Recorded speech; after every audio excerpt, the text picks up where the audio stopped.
So many of you remember when Marvel's Blade was first revealed. It was a shock to me. I, I did not expect that, number one, there would be a Marvel game in the pipeline for Xbox, especially when we saw that when Phil Spencer was considering what to do with acquisitions, or at least, emailing back and forth with some of the execs at Xbox, that he was not so fond of the proposition to chase down and try to acquire Warner Brothers because of the simple reason that Xbox was not going to own the IPs. And I think that's a smart choice. It's a smart way to go. You don't want to go buy yourself $4 billion worth of, legal, I don't know, stepping over eggshells and all that, because when you say Batman here, you invoke all kinds of paperwork, right? And when you say Superman there, you invoke all kinds of paperwork. It just seemed like it would have been too much of an expensive gesture to go with.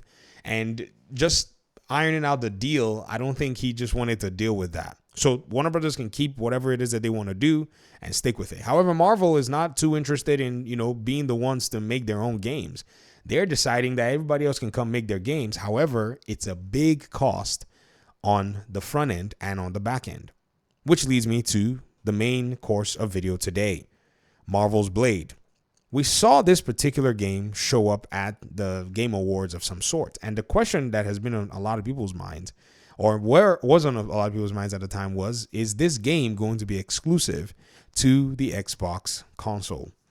Now, my prediction, and it may be wrong, is that the game will be exclusive to Xbox. And I say console, Xbox ecosystem. I think this game is going to be exclusive to Xbox. There's a simple equation that I actually want to put out to measure this, and it goes with what we see with, say, the superhero game Marvel Spider-Man.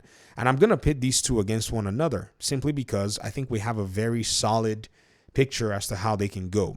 Now, the exclusivity of Blade is also going to be contingent on its quality.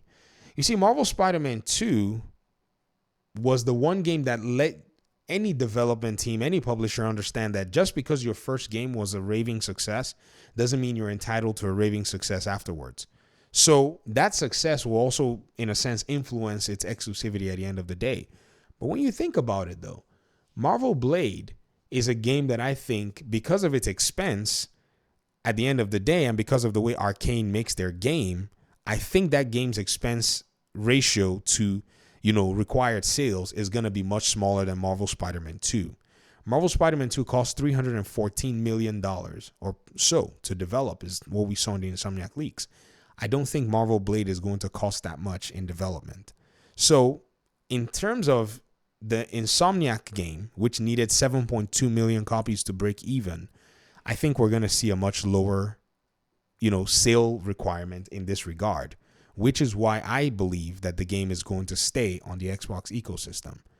Not only that, the Steam ecosystem is the second proxy where they can go on PC and it can pretty much sell a lot of copies of the game.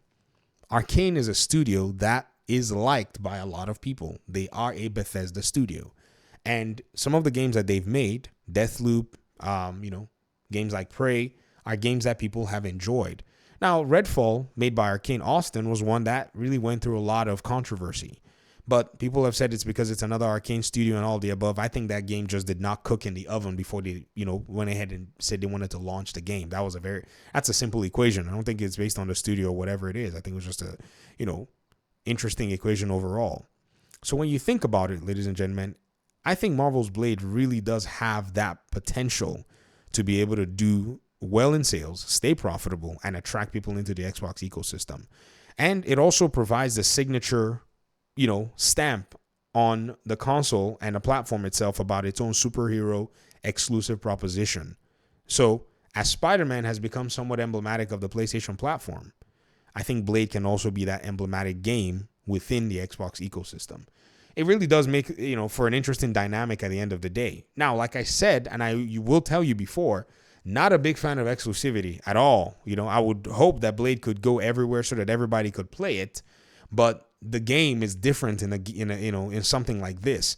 And Indiana Jones really, again, what really hinges and what really pushes Indiana Jones outside of the exclusivity box is because it doesn't seem like it has the appeal to be able to do the numbers that Blade could do in a more popular sense. And, it's just me talking. It could be I'm saying nonsense. But, I mean, think about the demographics of, the gamers right now that are interested in going to play or deal with Indiana Jones.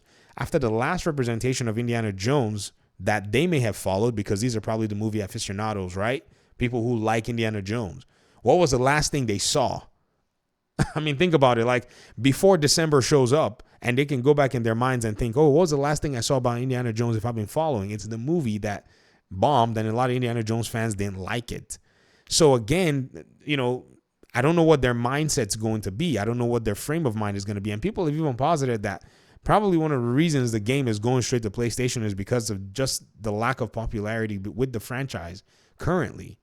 But Blade was the last thing people saw about Blade. Depending on what, year you last saw Blade, if you've seen the something movie, or if you've seen the old Blade movies, the picture of Blade that I have in my mind is quite solid. Like, I watched all the Blade movies. I owned them on DVD.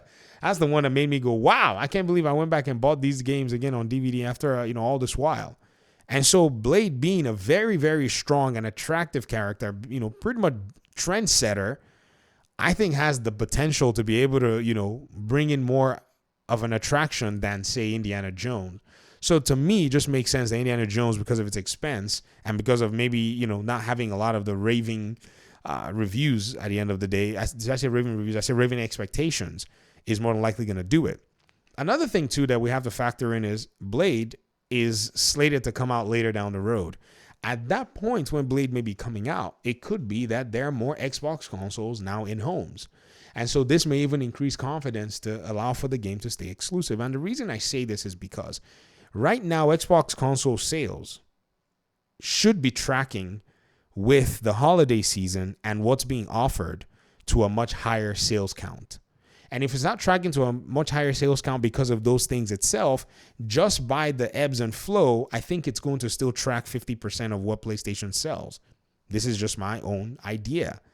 Now, if it doesn't, it's still fine because Game Pass is there to still, go ahead and bolster it. That's the final, piece of this whole puzzle. But if, say, the number increases by, 5, 6, 7, 8 million consoles, that's putting Xbox at close to 40 million consoles. I think with 40 million consoles in a PC audience, they can sell a game that is titled Blade, about Blade. And I think that's why, or these reasons, in my opinion anyways, are why I think Blade will stay exclusive. Now, nobody knows the future. I'm just proposing what it is that I'm seeing. I'm proposing where there's some importance here. But again, Marvel has some crazy fees. And Phil's not too fond of it. So if anything would make Blade a lack of, would make Blade not exclusive, then you have to consider these, these aspects of the conversation. Like, those are going to be the only things that actually cause some kind of an issue in terms of it being exclusive or locked down to the platform. These are my thoughts. Let me hear yours in the comment section. Thanks so much for watching the video. Appreciate you guys' time and audience. Hopefully we'll talk pretty soon in another one. Peace out.